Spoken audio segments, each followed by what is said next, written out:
May balak ka bang magpa-convert sa yung TMX 125, TMX 155, Rossi, Euro, basta kahit anong pantra na di push rod, convert to 200cc? Ito lang ang mga kailangan ninyong mga materyales, mga bossing. Sa mga magtatanong, kailangan nyo ng Sigunyal CG200. Yan. At syempre kung TMX 125 Alpha, kailangang i-bore out yung crankshell. Yan, papalawangin para mag kasya yung sleeve ng cylinder block. Okay, 63.5 yung gagamitin natin dito. Okay, Sigunyal, cylinder block, at cylinder head. Yung gagamitin natin dito sa motor ni Cabro ay pang Skygo 175. So, mahal to. Nagkakahalagaan ng mahigit 4,000. Cylinder head pa lang, tsaka kasama na yung valvula. Pero kung cylinder head lang, nasa mahigit 3,000. Okay, yan.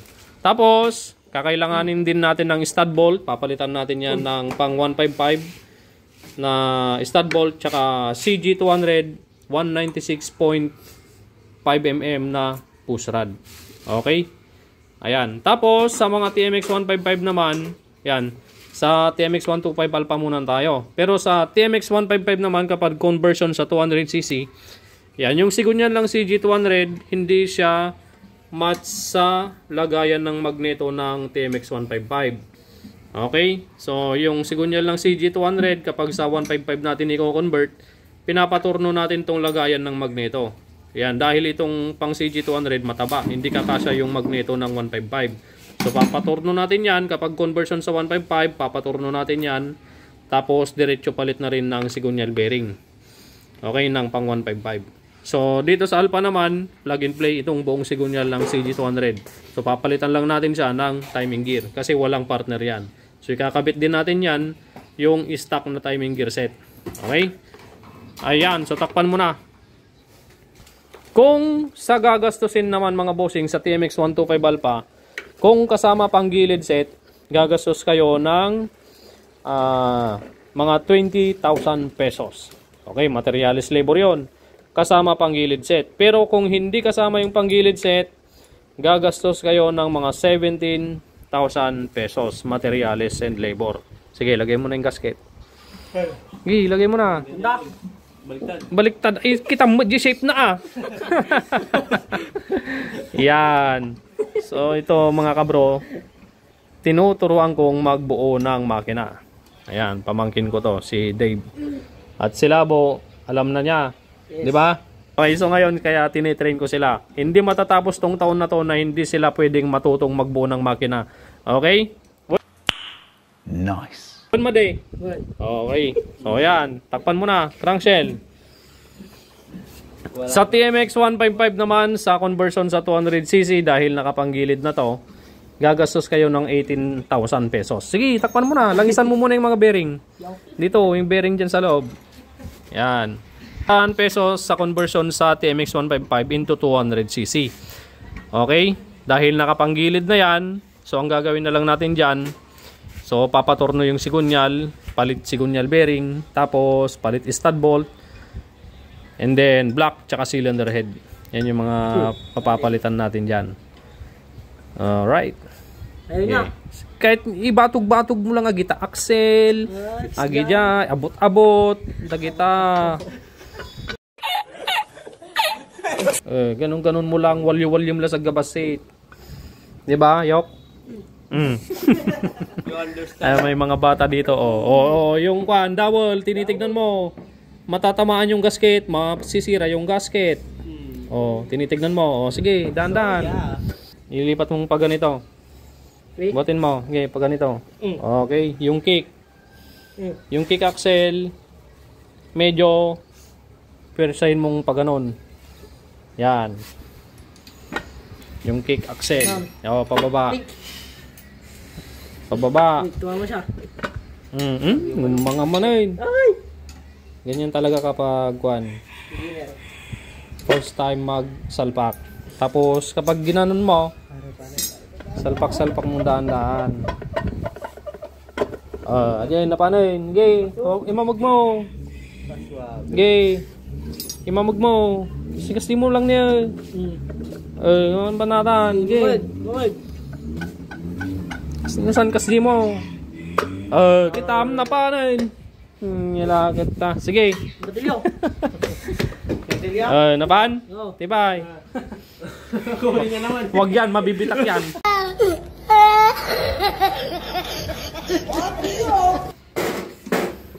Kunin niya ka bro. Sige. China oil. Napan? Oh. Okay, nasalpak mo na yung transmission, sigunyal, gasket, crankshell, ngayon tornilyo naman. Okay. Tornilyo. Alam mo na yung tornilyo kasi lagi kang naglilinis ng tornilyo, alam mo na yung by size kung saan sila nakapwesto. Hindi. Yan. Galing talaga. 10 piraso na tornilyo. 1, 2, 3, 4, 5, 6, 7, 8, 9. Oh, kurang pang may isa. Yan. Okay, salpak. Isa lang ang pinakamahaba dyan para dito yan. Okay. Sige, paikot na yan. Anong dumali dyan bro? Sabi na yan eh. Itong mga to. Ang puti bro daw. Dumali dyan sa kawayan lang malakas. Sulit. Napakaputi. Ginamitan lang ano yan. Ginamitan ng pagmamalasakit sa kapwa. Pagmamalasakit sa makina. Oh, bigyan mo ng T-Rex 8. Oh, ito ako guys. Dito. Ano? Purawin. Okay.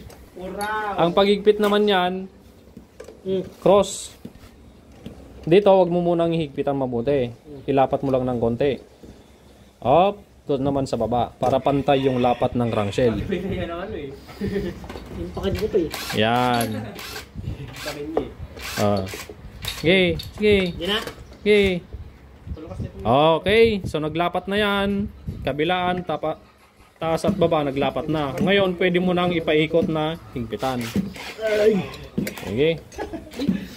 Kung gusto mong mas mabilis, gamitan mo ng impact. Oh. 8. Impact. Ilagay mo lang sa pinakamahina. Low speed lang. Huwag mong hihigpitang mabuti ha. Kapag ikot lang, para mabilis bumaba yung tornilyo.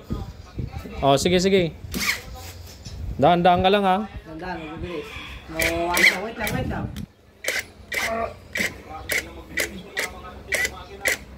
Hop, ganun lang. Dapat ang pitik niya. Mamaya pa-final mo yan sa pagigpit sa kamay. Yon. Nakuha mo. Tandaan mo tong mga tinuturo namin sa inyo. Ha? Alam ko na mag-uun ng ano Oh, ano? Ano? Alright.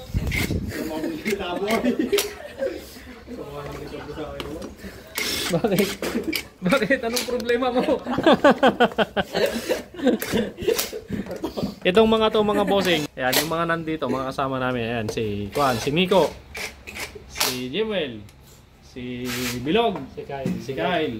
Ayan, mga kapitbahay namin yan dito. Ito, pamangkin ko to. Ito, pamangkin ko din. So, anak ng ate ko, aputot ng kuya ko. Ayan. Ito, ayan. At si Nico naman, anak ni Ate Melay. Yan. Anak ni Ate Melay yan. Si Bilog naman, anak ni Ate Melay. So, si Kyle naman, anak ni Ninang Daisy. Alright? So, ako naman, anak ako ng nanay ko. Okay, shout out Nanay Gloria Velasco and Tatay Severino Velasco.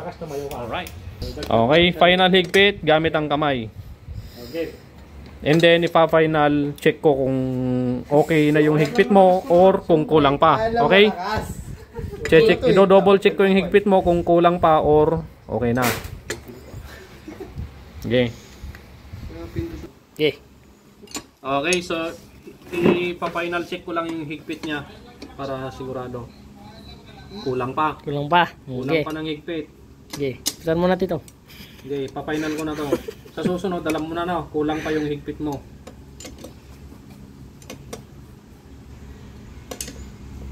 Bakit? Oh, kulang pa.